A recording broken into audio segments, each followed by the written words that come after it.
Hello everyone, আসসালামু আলাইকুম। তোমরা সবাই কেমন আছো? আশা করি সবাই ভালো আছো এবং সুস্থ আছো। তো আবার চলে আসলাম নতুন একটা রেসিপি নিয়ে। তো আজকে আমি বানাবো পাঙাশ মাছের ঝোল। তো তোমরা ভিডিওটা দেখতে থাকো। তো পাঙাশ মাছগুলোকে আমি ধুয়ে ফ্রিজে রেখে দিয়েছিলাম আমি 1 ঘন্টার মতো। তারপরে এসে আমি রান্না করলাম। তো আমি আবার ভালো করে ধুয়ে নিলাম। তারপরে ধুয়ে নেওয়ার পরে লবণ দিয়ে দিলাম আর হালকা হলুদ। তো ভালো করে এবার নেড়ে চেড়ে নেব।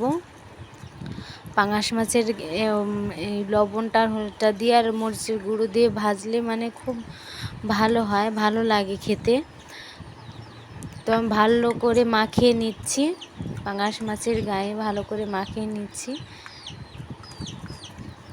তো মাখিয়ে নেওয়ার পর আমি ওদিকে কড়া বসিয়ে দিয়েছি। ওখানে কড়াটা একটু জাল হচ্ছে।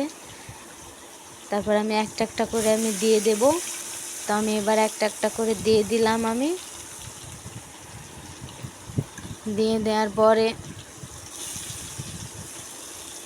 4টি দিলাম। আমি 4টি দিয়ে আমি ঢেকে দিলাম, না হলে তেল পড়ে মুখে একবারে হয়ে যাবে, খুব তেল ছিটকে পড়ে। আমার খুব ভয় লাগে পাঙাশ মাছ ভাজতে। তারপরে পেঁয়াজটা বেটে নিচ্ছি, পেঁয়াজ আর মরিচ বাটবো, সেটা বেটে নিলাম আমি। তারপরে ভাজা মাছটা একটু টেস্ট করে দেখছি কেমন লাগে খেতে। আমি কেন ভাজা মাছই খেতে ভালোবাসি। তো পাঙাশ মাছের ঝোল আমার অত খেতে আমার ভালো লাগে না, কিন্তু যে কোনো মাছ ভাজা দিলে আমি খেতে ভালোবাসি। তো আমার জন্য একটা রেখে দিলাম আর সবগুলো আমি দিয়ে দিলাম। তারপরে তেলে দিয়ে দিলাম লবণ, আগে আমি দিয়ে দিয়েছি, বাটার ওটা দেখানো হয়নি।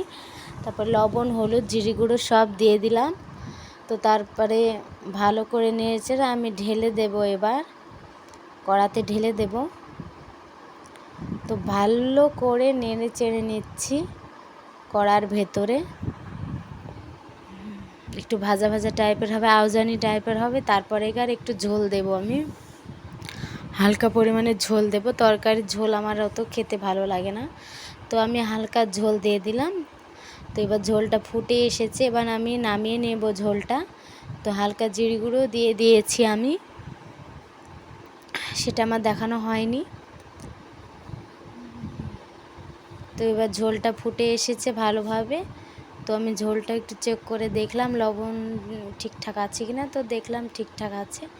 তো এবার আমি ঝোলটা নামিয়ে নেব। তো আমি এবার ঝোলটা নামিয়ে নিচ্ছি। দেখো কত লাল টুকটুকি হয়েছে, দেখতে খুব ভালো লাগছে। ঝোলটা খেতেও দারুণ হয়েছে। তো তোমরা দেখো ঝোলটা কত সুন্দর হয়েছে।